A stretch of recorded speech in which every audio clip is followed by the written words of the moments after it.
नमस्कार, आप देख रहे हैं खबर मीडिया। दोस्तों, सुहानी भटनागर केस में हो गया बड़ा खुलासा। जी हां दोस्तों, सुहानी भटनागर की मां यानी कि पूजा भटनागर ने सुहानी भटनागर के केस में बहुत बड़ा बयान पुलिस को दिया है और बताया जा रहा है इस बयान के आधार पर अब सुहानी भटनागर का केस पूरी तरह से सॉल्व हो सकता है। दरअसल ये मामला अब सीधे सीधे सीबीआई के हाथ में पहुंच चुकी है और बताया जा रहा है सुहानी भटनागर की मां पूजा भटनागर के द्वारा कि सुहानी भटनागर के साथ जो भी कुछ हुआ है उसमें एक बड़ी साजिश थी और कहीं ना कहीं इस साजिश के तहत ही सुहानी भटनागर को खत्म किया गया था। क्योंकि पूजा भटनागर जब डॉक्टरों से पूछताछ किया उसके बाद डॉक्टरों ने कुछ ऐसे जवाब दिए हैं जिसके आधार पर पूजा भटनागर ने साफ साफ ये सोच लिया है कि आखिरकार सुहानी भटनागर का जो डेथ हुआ है उसमें कहीं ना कहीं उन लोगों का हाथ हो सकता है जो लोग सुहानी भटनागर के पीछे पड़ा था। दरअसल इस केस में अब बॉलीवुड वालों पर भी उंगलियां उठ रहा है और बड़े बड़े डायरेक्टर्स और एक्टर्स हैं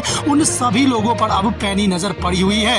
दरअसल पूजा भटनागर का कहना है कि उसकी बेटी सुहानी भटनागर जो कि बिल्कुल ठीक थी और कहीं ना कहीं इसके पीछे जो कि बॉलीवुड वालों का हाथ था और कहीं ना कहीं उन्हीं लोगों के कारण आज सुहानी भटनागर उनके बीच नहीं है। अब इस केस की जांच और छानबीन जो कि सीबीआई की टीम कर रही है और सीबीआई का मानना है कि सुहानी भटनागर के इस केस में जो भी लोग गुनहगार है उन लोगों तक पहुंचा जाएगा और उन लोगों से पूछताछ भी हो सकती है। दरअसल इस केस में सीबीआई के हाथ कुछ ऐसे छोटे छोटे सबूत लगे हैं जिसके आधार पर अब सीबीआई की जांच और तेजी से चल रही है और इस केस में जो भी डॉक्टर्स बड़े बयान देने वाले थे उन सभी डॉक्टरों को फिलहाल अपने गिरफ्त में रखा गया है। और बताया जा रहा है पूजा भटनागर के द्वारा कि सुहानी भटनागर के साथ इस केस में जिन लोगों का हाथ हो सकता है उन लोगों से पूछताछ होगी और कहीं ना कहीं सुहानी भटनागर को न्याय मिल सकता है। दरअसल ये एक बड़ा मामला है और इस मामले में सीबीआई की टीम पूरी तरह से छानबीन कर रही है। तो दोस्तों, देखने वाली बात है कि दंगल फिल्म की चाइल्ड एक्ट्रेस